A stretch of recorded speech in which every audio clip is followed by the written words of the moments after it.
Hello friends, welcome to the my channel. आज हम lecture 2 की शुरुआत करेंगे। लेक्चर 2 की शुरुआत करने से पहले मैं आपको कुछ बताना चाहता हूँ कि अगर आपने लेक्चर 1 नहीं देखा है तो आप पहले उसे जाके देखिए, introduction of civil engineering syllabus, जहाँ मैंने काफ़ी सारी बातें जो बताई है जो आगे की लेक्चर में उसे करूँगा। आप अगर लेक्चर 1 नहीं देखे हैं तो पहले आप लेक्चर 1 देखें, उसके बाद आप लेक्चर 2 देखें। तो चलिए शुरू करते हैं आज का lecture number 2।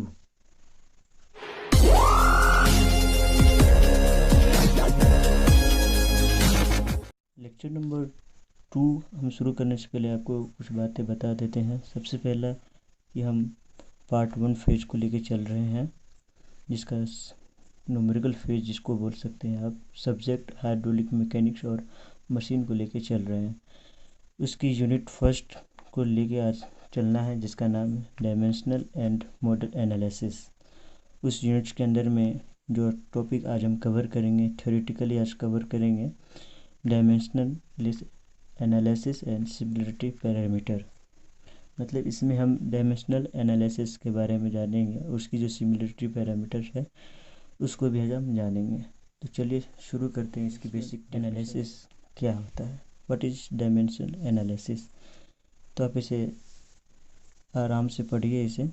This is method of dimensional and used in research work for design.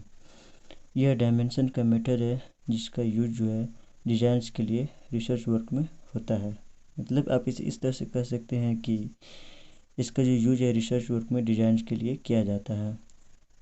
दूसरा, ये जितनी भी डायमेंशन है, all dimension deal with the physical quantities as fix value, length L, mass M and time T से जो denote होते हैं। और जितने भी फिक्स्ड डायमेंशन हैं उसको हम फंडामेंटल डायमेंशन या फिर फंडामेंटल क्वांटिटीज़ बोलते हैं। मतलब आप इस तरह से कह सकते हैं कि जितने भी सभी डायमेंशन है जो डील्स करते हैं फिजिकल क्वांटिटी के साथ एक फिक्स्ड वैल्यू में। फिक्स्ड वैल्यू क्या क्या है?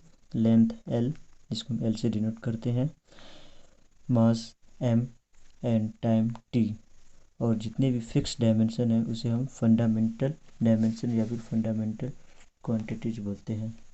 ये तो था फंडामेंटल डायमेंशन और फंडामेंटल क्वांटिटीज क्या होता है उसके बारे में। अब सेकेंडरी क्वांटिटीज के बारे में जान लेते हैं।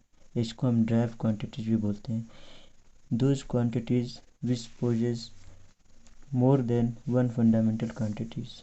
ऐसा क्वांटिटीज जो एक से ज़्यादा फंडामेंटल क्वांटिटीज हो। मतलब ऐसा क्वांटिटीज जिसमें एक से ज़्यादा फंडामेंटल क्वांटिटीज हो। एग्जाम्पल के तौर पर हम इसे देख सकते हैं।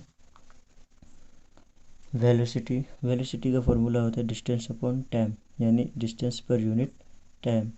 तो डायमेंशन, इसका डिस्टेंस को हम L से डिनोट करते हैं। क्यों? इसकी डिस्टेंस हम मेजर करते हैं लेंथ में, इसलिए हम इसे L से डिनोट करते हैं। और टाइम T होता है। तो L एक अलग फंडामेंटल क्वांटिटीज है और T एक अलग फंडामेंटल क्वांटिटीज है। मतलब यहाँ पर दो फंडामेंटल क्वांटिटीज यूज हुई है, इसीलिए हम इसे सेकेंडरी क्वांटिटीज भी बोलते हैं। तो ये तो कुछ डेफिनेशन थे जो आपको जानना ज़रूरी था। आइए अब हम डायमेंशनल पैरामीटर के बारे में जानते हैं, जो अब यूनिट का आप इसे कह सकते हैं कि इस सेशन का सबसे इम्पोर्टेंट टॉपिक अब स्टार्ट हो रहा है। So let's now.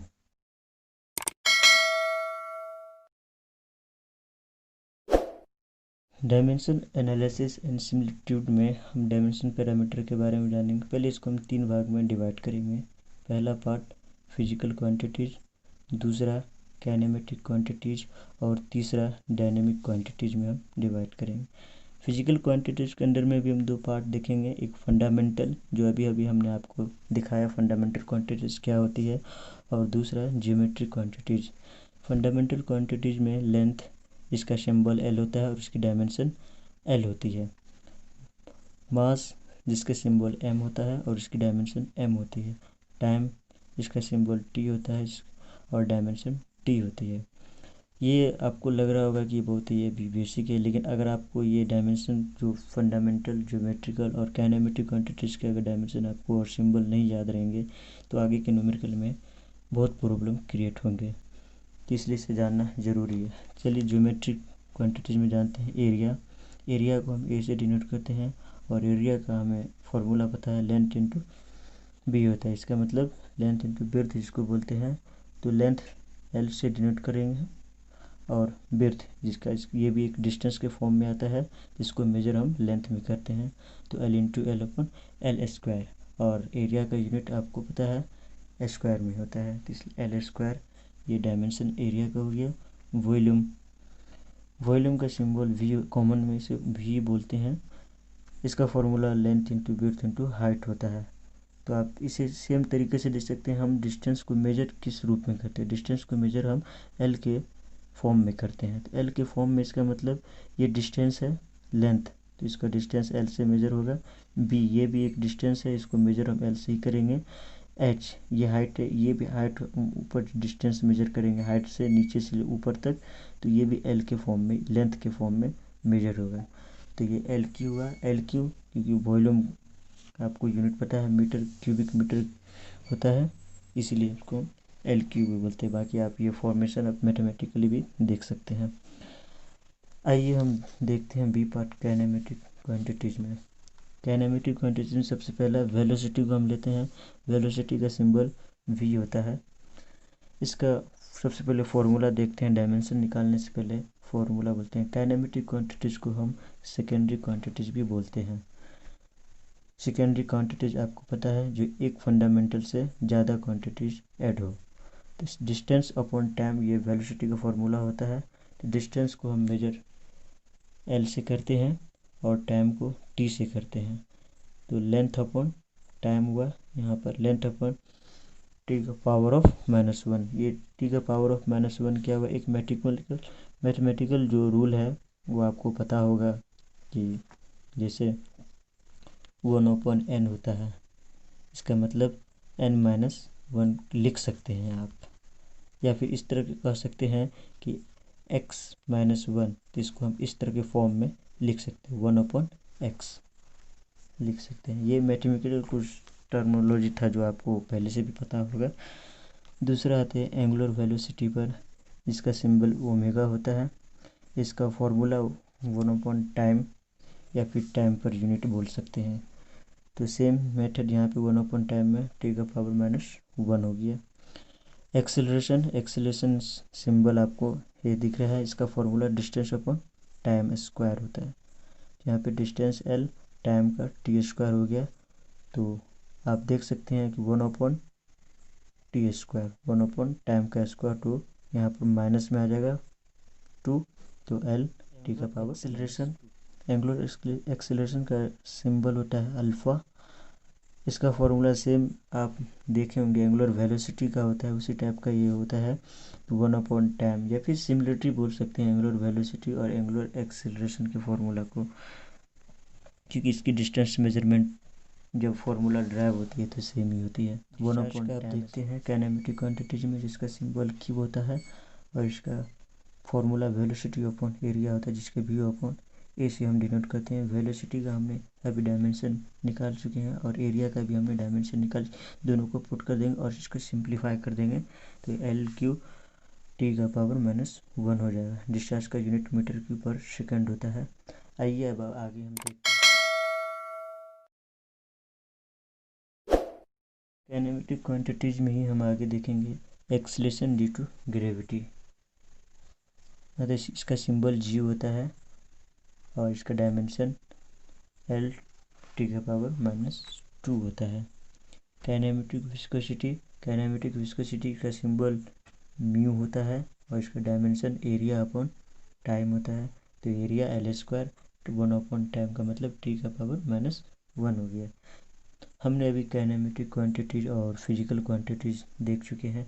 अब हम आएंगे डायनेमिक क्वांटिटीज में, जो टाइम पे डिपेंड करता है। डायनेमिक क्वांटिटीज में फोर्स, इसका सिंबल एफ होता है। फोर्स का फॉर्मूला मास इनटू एक्सेलरेशन होता है। तो force equal to mass M, acceleration का डायमेंशन होता है एल टी का पावर -2। तो इसको आप सिंप्लीफाई करिए तो फोर्स का डायमेंशन हो गया एम एल टी का पावर -2। वेट, वेट का सिंबल डब्लू होता है, कैपिटल डब्लू बोल सकते हैं आप इसको। कैपिटल डब्लू इक्वल टू ये फोर्स के इक्वल होता है। ऑब्वियसली बात है, वेट जो है फोर्स के इक्वल होता है, तो इसका डायमेंशन इक्वल होगा। सो वेट का डायमेंशन m/l (T⁻²)-2। डेंसिटी को रो से डिनोट करते हैं। इसका फॉर्मूला मास अपॉन वॉल्यूम होता है, मास m, वॉल्यूम l3। इसको आप सिंप्लीफाई कीजिए, m(l⁻³ स्पेसिफिक वेट का सिंबल होता है स्मॉल w। तो यहाँ पे स्मॉल w इक्वल टू या फिर specific weight equal to force upon volume. यहाँ पे फोर्स का डायमेंशन आप पुट कीजिए और वॉल्यूम का डायमेंशन पुट कीजिए और इसको सिंप्लीफाई कीजिए 1l से, जो l³ में यहाँ पर क्यूब है तो इसका एक l डिसमिस हो जाएगा, तो यहाँ पे स्क्वायर बचेगा। तो इस तरह से आप लिख सकते हैं स्पेसिफिक वेट का dimension m(l⁻²) T⁻²। Dynamic viscosity mu से सिंबल है इसका। तो इसका फॉर्मूला आपको mass upon distance into time होता है। सिर्फ इसे सिंप्लीफाई कर दीजिए, मास अपॉन डिस्टेंस l और टाइम t। तो so dynamic viscosity mu equal to m(l⁻⁻1) और t⁻⁻1। प्रेशर इंटेंसिटी का सिंबल p होता है। आप इसे अगर कहीं कहीं पे डायरेक्ट डायमेंशन दिया हो और आपको फॉर्मूला पता नहीं हो तब आप इस तरह से कर सकते हैं, मास m, ये l⁻⁻1 है, इसका मतलब ये अपॉन में डिस्टेंस है, और t⁻⁻2 इसका मतलब अपॉन में टाइम स्क्वायर है। तो मास upon distance into time square. Modulus of elasticity, इसका सिंबल k और e भी होता है। इसका formula mass upon time square होता है, तो m(T⁻²). Surface tension sigma symbol होता है। तो फोर्स अपॉन लेंथ इसका फॉर्मूला होता है, तो m(T⁻²). ये आफ्टर सिंप्लीफाई के बाद ये आया है। डायनामिक क्वांटिटीज में कुछ और डेफिनेशन में, जैसे शियर स्ट्रेस, इसको टॉ सिंबल होता है। इसका डायमेंशन m(l⁻⁻1) T⁻⁻², क्योंकि ये प्रेशर के इक्वल होता है तो इसका डायमेंशन भी प्रेशर के इक्वल होगा। वर्क एनर्जी का सिंबल W होता है, इसका ऐसा यूनिट जूल होता है। तो इसका formula mass into area upon time square हो गया। तो मास m, area l² time t² put कर दिया। अब इसको सिंप्लीफाई कर दीजिए तो वर्क एनर्जी का डायमेंशन हो जाता है m(l² T⁻⁻2। पावर का सिंबल p होता है, इसका डायमेंशन m(l² T⁻⁻3। टॉर्क का सिंबल टॉ होता है, ये भी प्रेशर के इक्वल होता है। प्रेशर बोले तो वर्क एनर्जी, तो आप m(l² T⁻⁻2 जो वर्क एनर्जी के डायमेंशन के इक्वल है। मोमेंटम इसका सिंबल m होता है और इसका formula mass into area upon time होता है। इसको सिंप्लीफाई कर दीजिए, m area l² time T⁻⁻1। तो ये था डायनेमिक क्वांटिटीज जो आपको जानना ज़रूरी था। तो अब कुल मिला के हमने डायमेंशन पैरामीटर पूरी तरह से कवर कर लिए। डायमेंशनल होमोजेनिटी हम टॉपिक पढ़ेंगे। डायमेंशनल का डेफिनेशन आपको पता चल ही गया होगा। होमोजेनिटी का मतलब होता है कि बोथ आर इक्वल, यानी दोनों साइड जो है वो इक्वल टर्म्स हो। जैसे dimensional homogeneity is means the dimension of each terms is in equation on both sides are equal. मतलब इक्वेशंस के दोनों तरफ प्रत्येक टर्म जो है डायमेंशन का वो इक्वल होगा। ऐसे डायमेंशन जो है वो इंडिपेंडेंस होते हैं यूनिट के सिस्टम का। याद रखिएगा, ये इंडिपेंडेंस की बात कर रहा है, जो हमें आगे न्यूमेरिकल में बहुत यूज होगा। कौन इंडिपेंडेंस है और कौन डिपेंडेंस है, वो आपको आगे पता चलेगा, ये डेफिनेशन कब काम आता है। चलिए हम इसको एक एग्जांपल के तौर पे सॉर्ट आउट करने की कोशिश करते हैं। लेट अस कंसीडर, एक इक्वेशन को हम कंसीडर करते हैं v = √2gh, जहाँ v जो है वेलोसिटी है, g ग्रेविटी है और h आपको पता ही है हाइट है। प्रूफ करते हैं। प्रूफ किस तरह से करेंगे, ये LHS है और ये RHS है। मतलब प्रूफ करने का तरीका, ये LHS है और RHS है। LHS को देखते हैं, वेलोसिटी वेलोसिटी का मतलब एल अपॉन टाइम होता है, तो इसका डायमेंशन आपको पता ही होगा, अभी मैंने कवर किया है, एल टी का पावर -1। आर एच एस में आप देखते हैं √2GH इक्वल टू √2, आपने gravity acceleration due to gravity का डायमेंशन पढ़ा, L upon time square. H का डायमेंशन लेंथ में होता है, क्योंकि ये मेजरमेंट लेंथ में होता है, इसलिए इसका डायमेंशन एल में होगा। इसको आप सिंप्लीफाई कीजिए, एल स्क्वायर टाइम स्क्वायर, तो एल स्क्वायर टाइम स्क्वायर को सिंप्लीफाई कर दिए, रूट कैंसिल आउट हो गया, तो एल अपॉन टाइम स्क्वायर से रूट कैंसिल आउट हुआ, L upon time equal to L T का पावर -1। इसका मतलब ये L H R H S और ये एल एच एस ये दोनों इक्वल है, डेट इज कॉल्ड, ये डायमेंशनल जो है वो होमोजेनिटी है। आगे के लेक्चर में हम डिस्कस करेंगे इसके मेथड के बारे में, मेथड ऑफ डायमेंशनल एनालिसिस। इसके दो मेथड है, एक रैलिस मेथड है और दूसरा बकिंघम्स पाई थ्योरम है। हमने पूरा एकदम देखा है यूनिवर्सिटी में बकिंघम पाई थ्योरम, इन दो मेथड में से बकिंघम पाई थ्योरम एक ऐसा मेथड है जो सबसे इम्पोर्टेंट है और कॉम्पिटिटिव एग्ज़ाम में इसी से क्वेश्चन आते हैं, चाहे वो यूनिवर्सिटी एग्ज़ाम क्यों ना हो। तो हम आगे के लेक्चर में बकिंघम्स पाई थ्योरम्स को डिस्कस करेंगे। आगे के लेक्चर में आपको बता दें कि बकिंघम पाई थ्योरम डिस्कस तो करेंगे, लेकिन इस लेक्चर का जो अभी हमने टॉपिक थ्योरेटिकल कवर किया है उसको पहले न्यूमेरिकल को हम डिस्कस करेंगे। जो भी न्यूमेरिकल हमारे पास अवेलेबल होगा, जो कि ऑथेंटिक होगा, वो आपको मैंने पहले ही बता दिया है, उसको कवर करेंगे। उसके बाद हम बकिंघम्स पाई थ्योरम में आएंगे। तो आज के लिए इतना ही, थैंक यू।